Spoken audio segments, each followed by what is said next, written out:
Hi, I am feeling very privileged to be here with some amazing people. And one of them at the table is Louise Bedsworth, who we're so lucky to have her.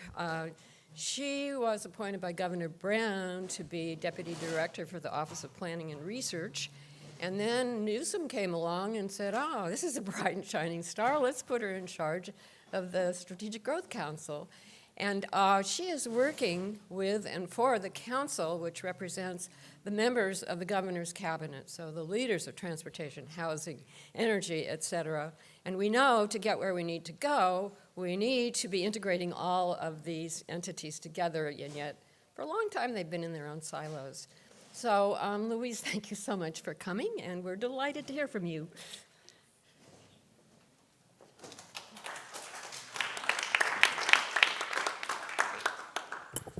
Well, thank you so much for the invitation to be here. And looking out, I see a lot of our staff are here who do all of our amazing work. So you've probably heard a lot about what we do. And I see a lot of familiar faces who probably know a lot about us.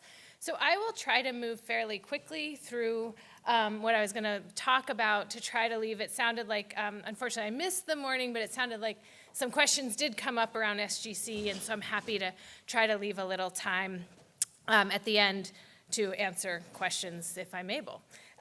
So the request was really to talk about sort of what is the next generation, what's coming next for sustainable communities, and how do we spread the model of what we're doing. And so I do think SGC remains fairly unique in what we do. So SGC has been around for just over 10 years in California, and we were established through statute, a piece of legislation authored by Mayor Steinberg when he was in the Senate. And the vision for the organization today is healthy, thriving, and resilient communities for all. Our founding statute directs us to support sustainable community development by bringing together all of the agencies at the state level who touch on sustainable community development, which as Judy just mentioned, is a lot of them. And so our council is 10 members. We have 6 cabinet secretaries, the director of the Governor's Office of Planning and Research, who serves as our chair, and then we have 3 public members as well. So we do have a council of 10. We've grown and evolved over the 10 years that SGC has been in existence. And we've really, I think, I tried to build this model by actually building programs that bring together the perspectives of all of our agencies. And so all of the work that we do is guided really by this vision and by principles around collaboration and partnership that really guide all of our work. So if you ask folks at SGC, I think everyone who works there is exceptionally passionate and driven and committed to partnering with all of our agency brothers and sisters, even though that often is a challenging place to work. So I was just going to talk through 4 principles that, in my view, guide a lot of our work and I see as really important values for us, and to talk through what they look like in practice. And that is taking a place-based approach, really leading with engagement and partnership, being integrated in what we do and taking a systemic approach, and then finally, and certainly not the least important and probably one of the most important, is centering equity in our work and ensuring that in doing this work we truly are following this vision of touching all communities in California. And this is also, of course, centered and has been raised back up by Governor Newsom with the California for All initiative. So I'll start just talking about place-based. I know I'm talking to a lot of planners who are very familiar with place-based initiatives. And I just want to talk about kind of what does that mean for us in practice and sort of how does that guide program development as well as implementation. One is really that we are developing programs that respect the geographic, economic, and just the broad diversity of California, and recognizing there's not a solution, that there's not a single approach. We can ground ourselves in a set of broad goals and vision, but how that manifests on the ground is going to look very different in San Francisco then in Davis, then in Arcata, then in Truckee. So we really have worked very hard to design our programs to really recognize that diversity. And so we've done this by developing project area types, and so I'll just show a few examples from our Affordable Housing and Sustainable Communities program, which is the largest program that we run. And this is an example of a project that we funded in the city of San Bernardino. It was the first project ever awarded in San Bernardino in the county, and they swore that this program would never work for them, that they were never going to be able to get money under this program, and it was not the right program. And we worked very closely with them. We made some program adjustments. They made some design adjustments, and were able to come up with a very successful, highly scored project that worked in their community.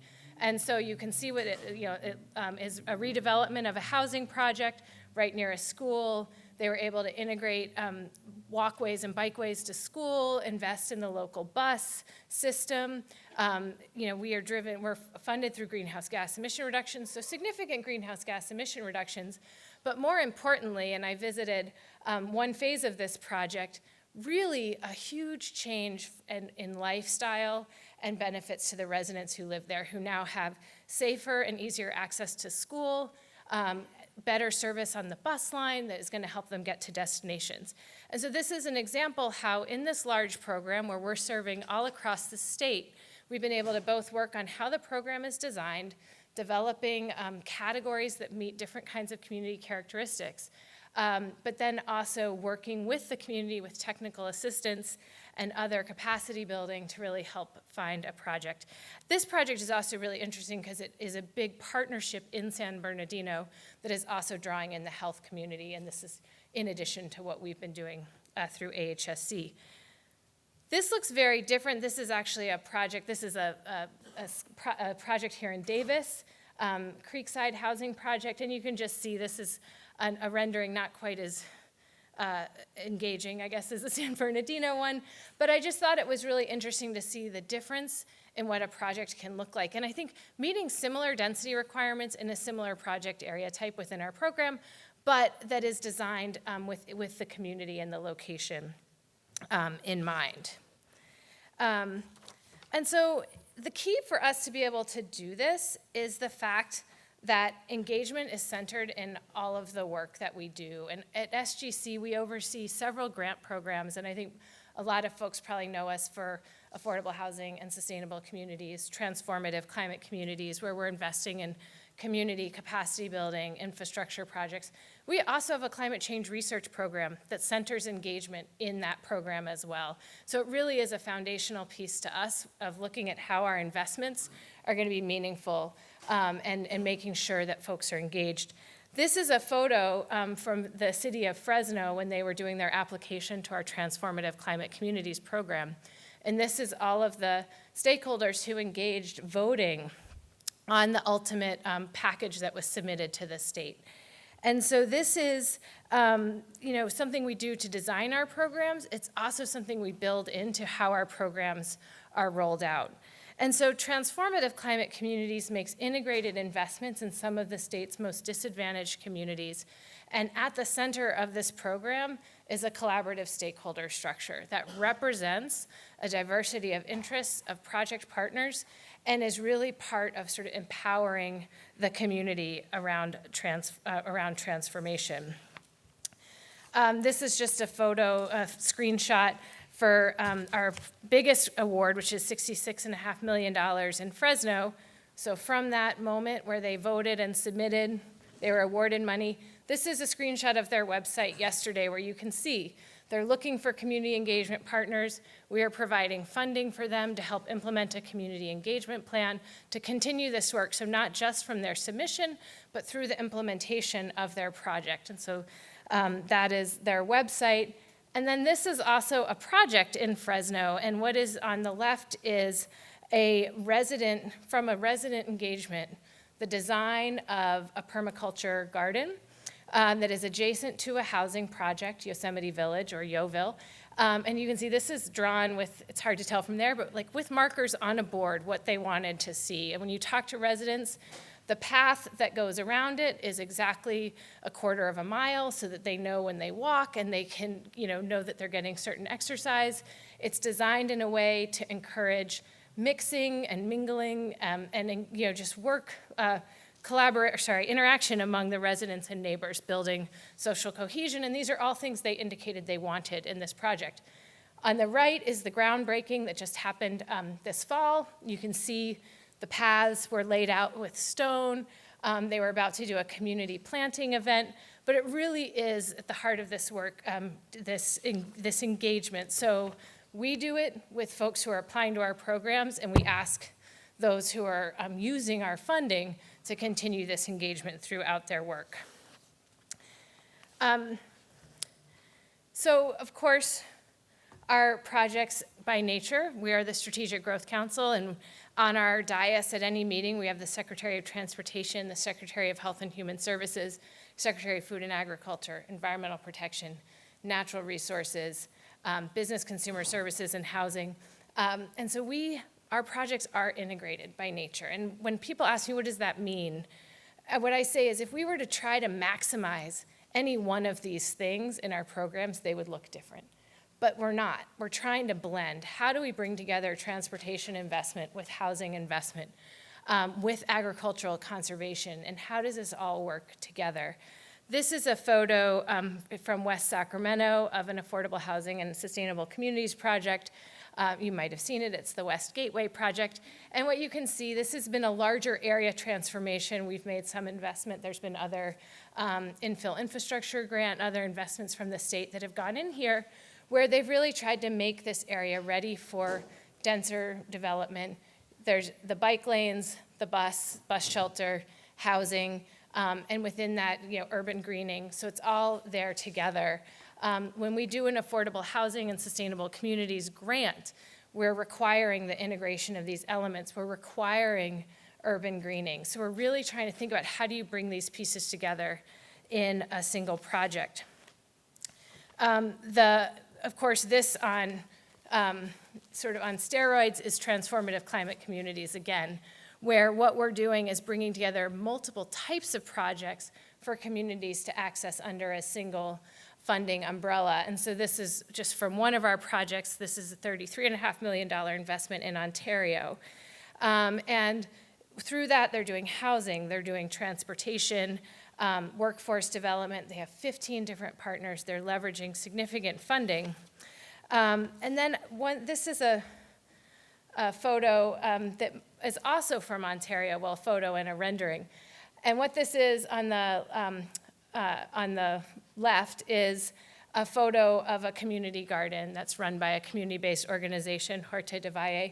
And they do both community gardening and some food production. And then on the right is the housing development that we're funding through Transformative Climate Communities. And you might wonder, why are these two things next to one another? They're also going to be doing food waste and composting at this, or with this organization, actually not at this site, but this is the site we visited. And the compost from that project is going to be used for the landscaping of the housing project. And so just to, this is just one example of how to think about all of how these different kinds of projects can work in an integrated and systemic way in a community. So finally, and as I said, definitely not least, our work really focuses on centering equity in everything that we do in our operations and approach as an organization. At SGC, our council adopted a racial equity action plan last April. I think the first state agency to publicly adopt and post a racial equity action plan, outlining how we are going to really promote racial equity and embed it in the work that we do. But then also we really embed it in our programs. And so we have conducted almost 300 workshops to reach out to all different communities around the state to provide assistance and help in accessing funding, not just through our programs, but partnering with other state agencies and departments to get the word out about their programs, what the funding opportunities are, to help community-based organizations, local governments, and others access and apply to those programs. Through our technical assistance, we've assisted over 600 applicants to access the funding through the California Climate Investments. And so then you might ask, like, what is this picture here? Because it's really not very compelling. It just looks like a table. But I think this is probably one of the most important areas of work that we've really been pushing forward through our programs, and that is how do we do displacement avoidance, and how do we ensure when we're making investments as an organization through affordable housing and sustainable communities, through transformative climate communities, that we're ensuring that the residents and benefits in these communities, particularly our most disadvantaged communities, which is where a lot of our investments go, are not pushed out by that investment. So as improvements come, improvements in transportation and housing, that they're not pushed out. And so this is a screenshot, the best I could do. Sorry, I tried to come up with something compelling. I ended up taking a screenshot of the first page of Fresno's displacement avoidance plan. So for transformative climate communities, we require every awardee and applicant to have a displacement avoidance plan. We will fund that implementation of that and support it rolling out. And we've built that in as well as a scoring criteria within our affordable housing and sustainable communities program. And so we're really working hard to think not just about talking about equity, but what are the ways that we can embed that in our programs, encourage our developers, local government partners, and others to advance it in the work that they're doing as they're investing our dollars. And so I'll just conclude with actually, some of the quantitative outcomes that we've seen at SGC over the last 5 or 6 years. So this June, we hit about $1.5 billion invested of greenhouse gas reduction funds primarily throughout California. Almost $900 million of that has been in disadvantaged communities, and it's resulted in over 9,400 housing units being built around California. Of course, centered at this is reducing greenhouse gas emissions and air pollution and toxics that go along with increased transportation emissions. And then we've also invested more than $80 million to support planning. That is both through our current programs, also through our original Sustainable Communities Planning Grant Program. And then we've also conserved over 90,000 acres of farm and rangeland through our Sustainable Ag Land Conservation Program. And so all of this, these are the quantitative measures that a lot of people like to see, but I think even more important is the countless partnerships that have built, the collaborations that we're seeing happening, coming out of communities where we're making investments, and just the stories that we're hearing of how this is changing from individuals to the community scale, really helping to make those changes. And so with that, I will conclude, and looks like we have 3 minutes, so I'm happy to answer a question or two if there are some out there.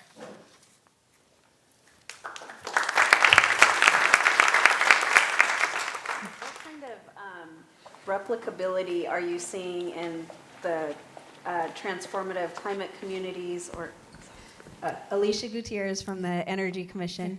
I'm wondering about any replicability that you've seen in transformative climate communities or any of the other funding opportunities for sustainable community development, and how if your applicants or awardees, if you're seeing mostly metropolitan municipalities or a combination of metropolitan, suburban, and rural. Yeah, so in terms of replicability, we're certainly seeing elements and principles of our programs being replicated in others, whether, embedding some in transportation programs, other housing programs as more housing money is coming online.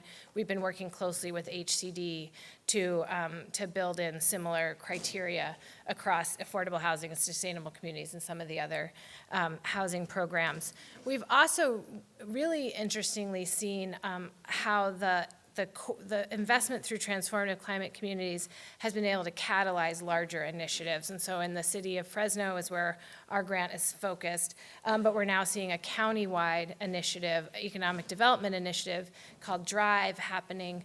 And all of the leaders of DRIVE attribute that and that getting off the ground and moving forward with the partnership and collaboration that was started through the TCC grant. Similarly, in the Inland Empire in Ontario, we've seen other communities in San Bernardino County wanting to do similar projects and seeing folks from the city of Ontario helping people in the city of Pomona to do that. So we definitely are seeing replicability in a couple of different ways. And then in terms of the uptake of our programs, definitely is pretty broad. And I'll talk more about affordable housing and sustainable communities right now, because we've taken, within that program, I mentioned those project area types, have really tried to tailor those around serving high-density communities that are like San Francisco, LA, with high-quality light rail kind of transit, so parts of Sacramento. That is one category. There's another category called the Integrated Connectivity Project category. It's very catchy. That captures a lot more of like smaller cities, places that have, maybe bus service, or maybe they want to do van pools, so really trying to capture different transportation types with also different density requirements. And then we have a rural category. So we have tried to design that program so that it can serve different types of communities with different types of resources available to them in terms of transportation, but then also sort of the nature of the community.